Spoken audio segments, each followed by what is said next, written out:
Muistaa, kun mä tein kesällä niitä videoita tänne mun YouTube-kanavalle, kun mä selitin, että mä oon keskimääräistä älykkäämpi Suomen väestössä ja mä oon tosi älykäs ihminen, mulla on hyvät ongelmanratkaisutaidot ja selviämistaidot elämässä ja mulla on niinku semmoiset taidot, että niinku tilanteesta kuin tilanteesta kaikista aina selvitään, eteenpäin päästään ja elämä jatkuu. Niin se on keskivertoa älykkäämpää selkeästi ihmisväestöstä, koska moni on tosi tyhmä. Ihmisiä tekee itsemurhia, jättämisistä ja eroista, ihmiset masentuu, osa on tosi heikkoa väestöä, että niillä on kaiken maailman mielenterveysongelmia ja kaikkea.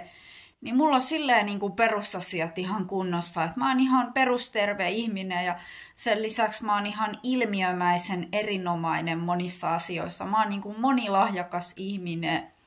Ja vaikka tää kuulostaa vähän tälleen, että mä oon niin kuin joku vittun kehari, mutta en mä oikeasti oo. Se mitä mä puhun, se on asiaa. Niin se siitä, että mä oisin joku kehari. Kun eräskin selitti mulle, kun mä hylkäsin sen, kun se ei mulle kelvannut, niin ai sä oot se kehari. Mä oon, mikä kehari? Mulla tuli semmoinen olo, stalkkaaksa mua jossain somessa, että se on kytännyt jotain mun juttuja tai asioita. Mutta en mä tiedä, ehkä se vaan keksi kaikkia semmosia haukkumisjuttuja, kun se ei kelvannut mulle. Mä koin, että se on ihan luuseri ja sit mua ällötti se koko tyyppi. Mua ällötti olemus, mua ällötti sen keltaiset hampaat. Mä en olisi ikinä pystynyt semmoisen kanssa tekemään mitään.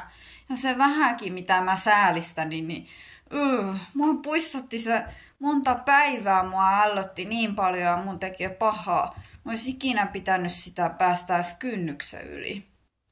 Voi kauhea. Mä oon aivan liian kiltti ihminen. Mä aina säälin kaikkia. Koska ihmiset on tosi pahoja, ihmiset käyttää toisia hyväkseen. Niin tämmönen persona kuin mä, niin